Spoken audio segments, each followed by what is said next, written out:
Hey guys, what's up? It's been a while since I've done a brand new shave video. So if you have never seen one of these before, I do them every now and then. This is purely for the boys. I'm sure there might be a couple ladies lurking. They're like, oh, there's a guy that's going to shave online for 40 minutes. Probably not. All right. So what I like to do is I'm going to trim it down first with a zero guard. And the objective is just have a mustache, all right? So we're going to shave all this off. I'm going to put a face mask on to end it off, scissor trim, mustache. And then while we're doing all this, I'm going to be discussing some Gospel of Thomas. So this should be a fun one. There's a line in here that really spoke to me. It's always spoke to me. I found it years and years ago, and it kind of set me on my own spiritual journey. And it is when Jesus said, "No prophet is appreciated in their hometown.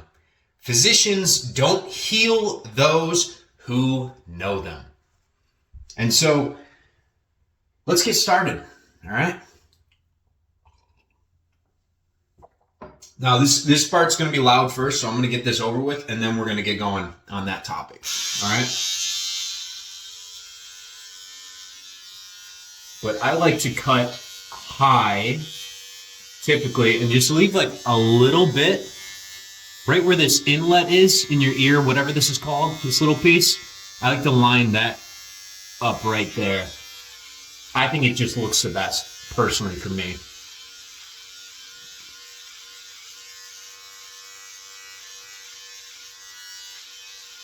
But I was thinking maybe this summer, there's this Indian gentleman at the gym that has this mustache that is the most magnificent, mystical mustache I think I've ever seen. And he curls it. So I think I might actually aim to do something like that. Not sure how long it would take to get the entirety of my mustache on the edge to grow that long where I could actually twist it. But that would be cool. That would be really cool.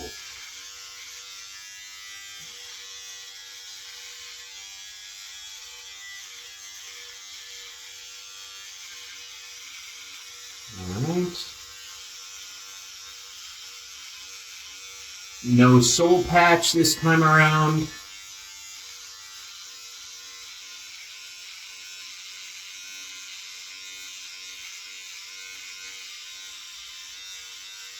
I'll bring that back eventually.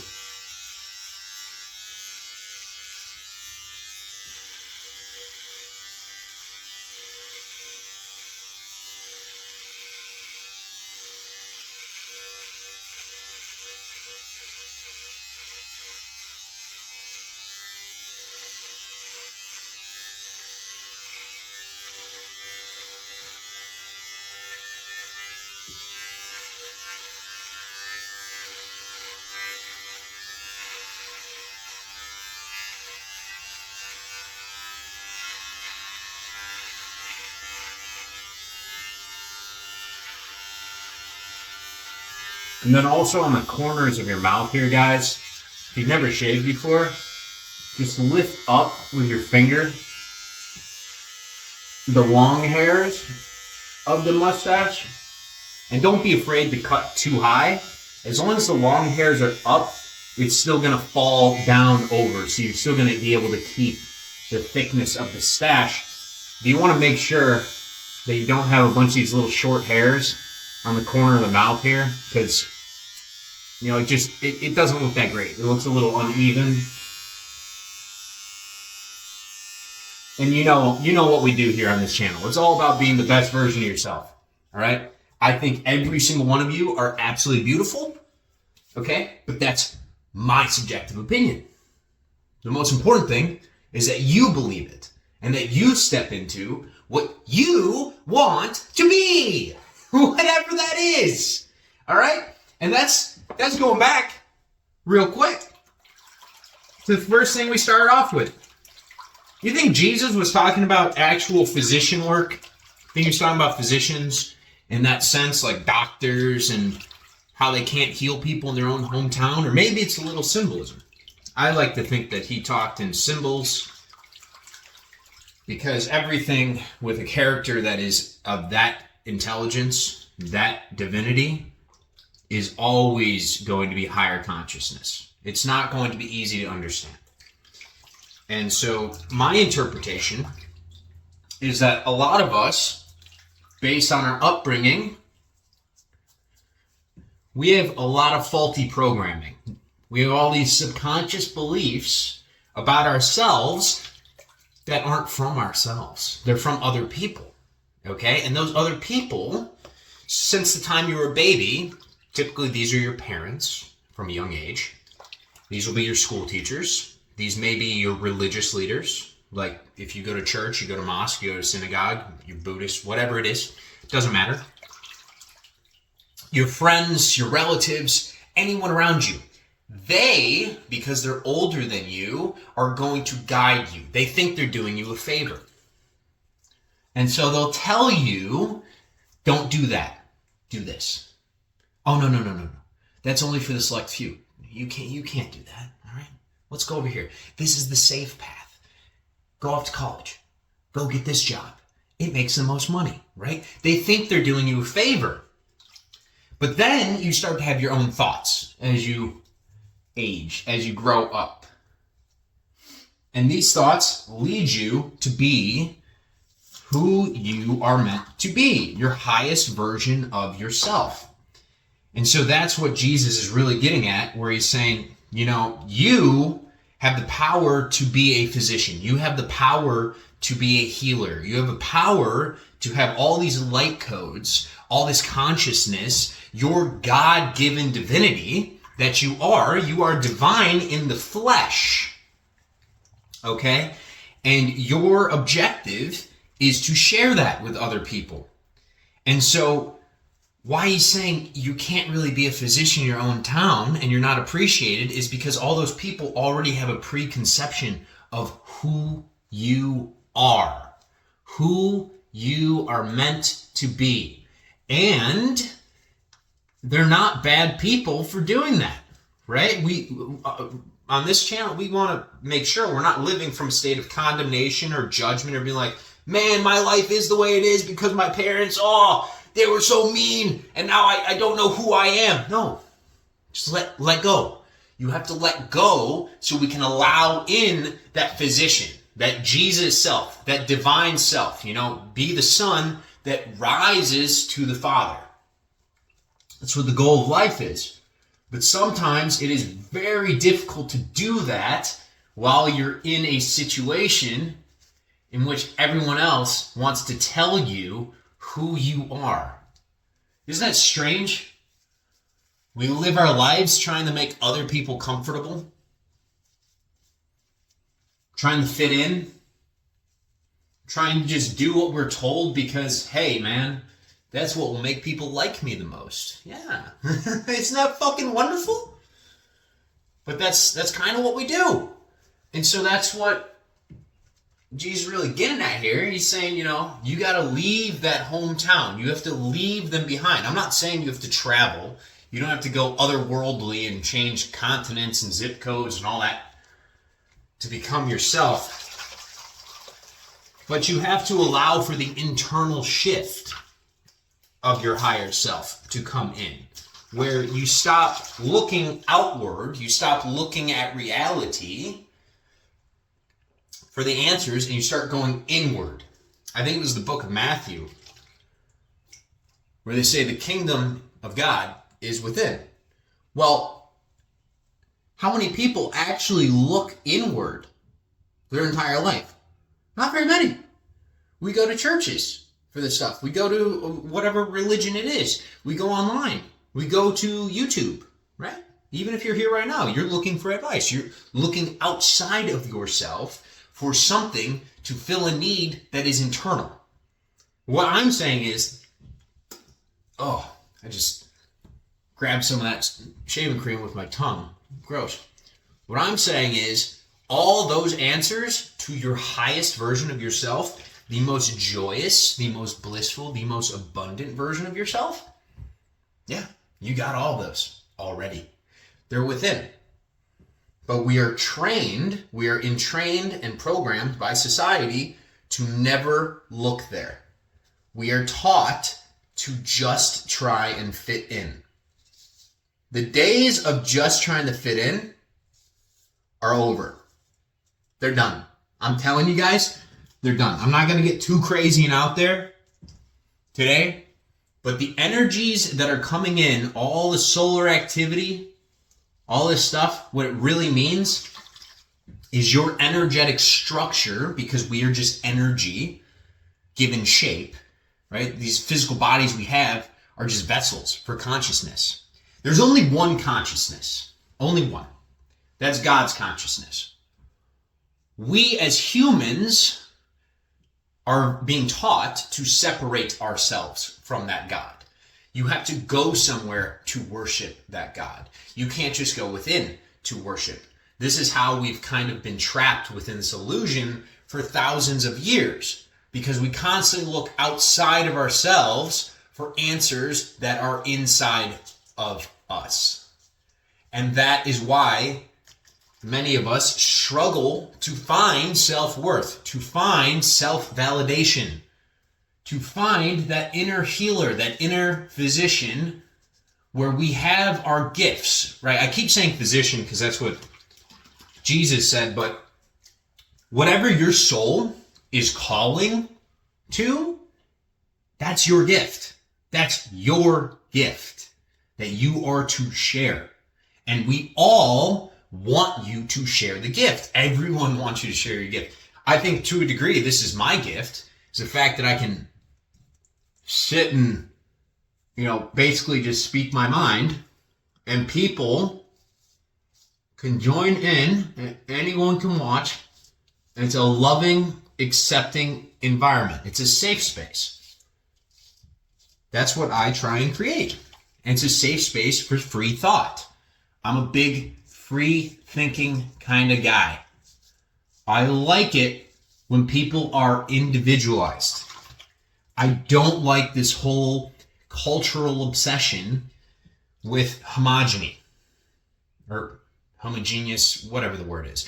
Everyone's the same, because that is eventually going to lead to the bad path in the future, where the AI really just takes over and, we all have the neural links. We all think the same. Sure, we all have money, I guess, because we can turn our consciousness off and just go be a slave drone at some job that we don't even know anymore because we turned off our thinking mind.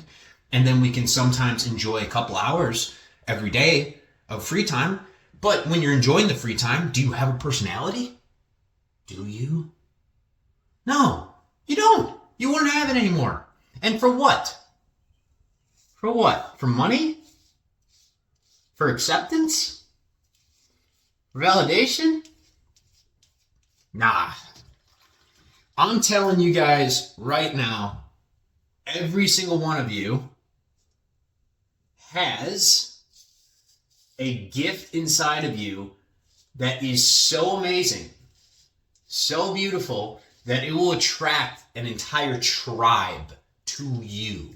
You will magnetize yourself to be able to expand your aura in such a way that it will touch so many souls that need the codes you have. Light codes, which I've brought those up before, are just consciousness.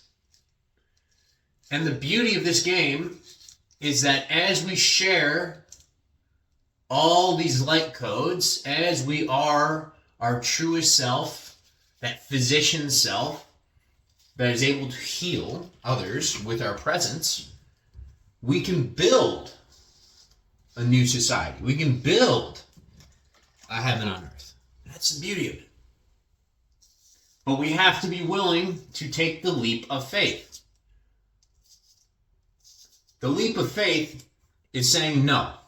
It's saying no to the external world and saying, nope, I don't care. I know you have my best interests at heart, Mom. I know you do. I love you to death, but I don't want to be a lawyer. I don't want to be a doctor. I don't have a calling for that. You know where a lot of those callings that you get shoved onto you come from? It's from an internal lack from those systems. So your parents, if they've struggled in their life with, let's say, money, they're going to want you to just go off to school, and they're not going to care if you're passionate about the job. They just want to make sure that you make money. You see why you can't get mad at them for that? They love you, but they just don't understand that it's not just about the money. It's not about that. There's unlimited amounts of abundance when you figure out what your soul is calling to. That's the goal. Figuring out what your soul wants you to do, not just doing something to receive pieces of Monopoly money. Okay? You can get endless amounts of Monopoly money if you're playing the game. But to play the game is not to just get a job. It is to get the thing in your life that unlocks you, that pushes you to be that best version of yourself, the most expansive version of yourself, where you have the most connections, the most opportunities. You have a positive mindset up here that you believe long enough about yourself, how amazing you are, how beautiful you are, that then it magnetizes yourself into your reality. It permeates your reality. You manifest a reality that shows you exactly who you are internally, pushed out. That's the goal. But write in the comments how many people throughout your life have told you what you should be doing. Right? I'm grateful for all those people. I will be completely blunt with you guys. Before I had my spiritual awakening, which I'm still probably only 1 to 2% fully awakened, this shit is a journey. I had a lot of malicious hatred almost internally towards those people. I was like, man, how many fucking years? How many years did I sacrifice of my life for other people? I was just unhappy, and I was doing it for what? For what? Right? So we want to move past that. We want to become what is absolutely, truly calling to us. So do me a favor and write that down, whatever it is, down in the comments. Whatever you guys see in your imagination for yourself in the future, whatever you truly desire, okay? You're not crazy. That imagination, it's not a dream. No, it's real. It's a memory from your future self. Okay? It's a memory from your future self. And your future self, all the time, when it shows you these things, whether it's in your dreams, your daydreams, or during your waking day, which is also a dream, it's just reminding you of who you're meant to be, how expansive you can be. And then also just stay present in the moment and don't get hung up on the reality that you are currently experiencing, which I know is very hard. I know it's hard. There's tough situations. But those are there to teach us, to push us to be our best version, okay? Anything that happens to you that's negative is actually secretly a positive, because it's painting a picture, it's giving you perspective of exactly what you don't want in your life, okay?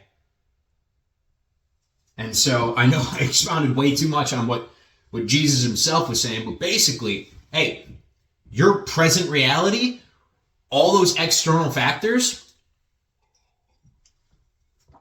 if they're telling you what you should be, obviously listen to them. Love everyone. Be accepting of everyone. But don't let their energy into your system if it is not beneficial to your soul. You have to be able to separate your heart and what your heart desires from up here. This will lead you astray. This and your dick. Okay? Don't listen to that guy. Listen to your heart. And it will do you wonders.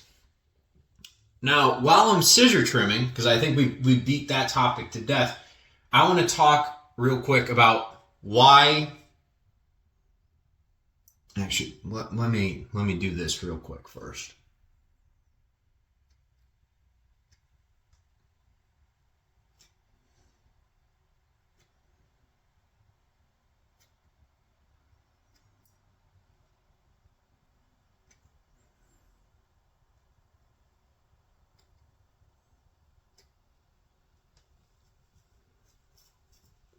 And then whenever I'm shaving the mustache, I always like to brush it down like this, and then kind of like tuck your top lip in to see where it's going to hang over.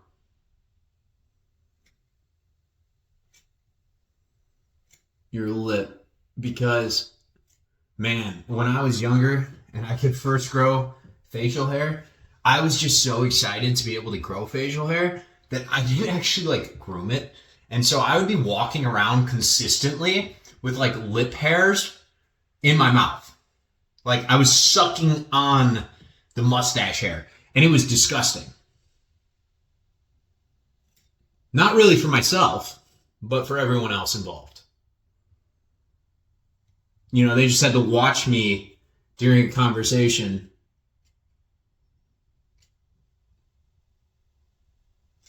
sucking down some hair, which is wild work. That's crazy.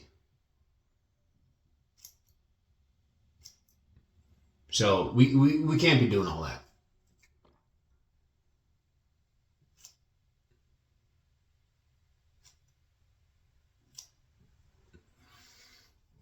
All right. I think that looks pretty good. I think it looks pretty good. I don't even think you guys can notice. I had a really bad sunburn. I think it got through like a full layer of skin. I fell asleep outside. The first day it was like a 10 UV day out here. Oh boy. You know, I was sitting out there, I was just trying to meditate, and next thing you know, fell asleep. And then woke up and I was like, oh, all right. My entire arm was just blistered up. It was gross. So, looks good now. Get a little flex in there for you guys. Maybe for the thumbnail. Or for the ladies. All right, so time for the face mask. And the final portion of this discussion. Why do bad things happen to good people? I think this is like the ultimate question that really gets a lot of people started on their spiritual journey. And where they question God, they're like, oh, well, how can God exist? He allows for things that are terrible to take place all the time. Well, that's because we like to assign our own human consciousness to the universe. Okay? And the universe functions based on laws. And one of the big ones for why good people experience bad things is the law of attraction. And we need to pay attention to how we speak to the universe. The universe does not really listen to your words. It listens to the emotions attached to those words. And that is the main reason, the biggest reason, why good people suffer immensely. Have you ever met an empath that takes on everyone else's emotions? Yeah? I used to be like this quite a bit. And I would wonder all the time why I kept experiencing those same emotions over and over. And that's why. Because I kept focusing on them. I kept looking outward. I was living from a state of being in which the emotion that I embodied would be that of fear. It would be doubt. It would be anger. I'd be pointing my finger in judgment at the evil people. I can't do it right now. In air quotes, evil people saying, oh my God, they're so bad. Why do they always get ahead? Why don't they ever get punished? Well, they weren't getting punished because they understand the universal laws. They aren't in fear about what they're doing. They don't feel bad for what they're doing. And so the universe doesn't think in the same way as we do with morality of humanity. We like to look at things and say, oh, well, that's wrong. You shouldn't do that. The universe looks at the person pointing their finger saying, oh, well, that's wrong, and then looks deeper at the emotion of the judgment of saying, hey, that's wrong, and says, oh, okay, so you like judging things and saying that's wrong. I'm going to give you more experiences in which you feel that way. Okay? Whereas then you have the other side where you have people, right, that may do things that we perceive as wrong as humans, but they love what they're doing. And so the universe gives them more of what they love. They love power. They love winning. They love love, even if it's lust to us. It doesn't matter. All that matters is the emotional state in your heart. That's how the universe talks to people. This is why bad things happen to good people, because they take on the emotions of the world and they suffer for everyone else. And then they keep experiencing the suffering because that is what they keep telling the universe that they want. All right? The universe is always listening. You do not have to put on a tinfoil hat to manifest. That's not how manifestation works. Manifestation and the universe already knows your deepest desires, but it will also give you the things that you fear. It just depends on the emotional state that you are sitting in on a consistent basis. Okay? And I can't remember what the name of the video was. Maybe it was the unconditional love one. But this is kind of going back to unconditional love and why it's very important that no matter what's happening in your life, to find the loving perspective of it. How is it serving you? Because that's how you need to speak with the universe. Okay? If something bad happens, good. View it and say, you know what? I didn't necessarily like that, but I appreciate it. I'm grateful for it because now I know that is not my path. I choose this. I choose to feel good even in the face of things that I perceive as evil. And that's true spiritual growth. Being able to look at your reality and choose a different one than what you have been currently experiencing in all of your present moments. Because if you don't, you're going to keep getting more of the same over and over and over. And it doesn't stop and it doesn't care. Okay? Whether you are a good person or a bad person, again, air quotes, I don't give a shit. God doesn't give a shit. The universe doesn't care. They even say it in the Bible. You experience rain, whether you're a good person or a bad person. If you are rich, you're going to keep getting richer. If you're poor, everything shall be taken from you. That's a paraphrase from the Bible, but it speaks true. And it's the esoteric knowledge of that we need to start understanding and implementing and integrating into our life. Because until we do, we're going to keep looking at our current happenstance in life and getting upset at it. And that just breeds more of it.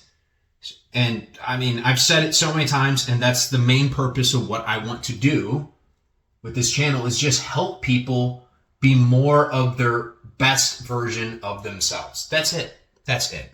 I don't care otherwise, okay? It's not that deep. We are all here to experience an amazing time. So let's start seeing the possibilities. Let's focus on the things in life that we would love the most. What do we want? Like, what do we truly want? All right? Ask yourself that. And affirm it to yourself. Write in the comments. Write, I claim this. Right? If you want perfect love, okay, claim that you already have it. Say, I'm in love with life. Right?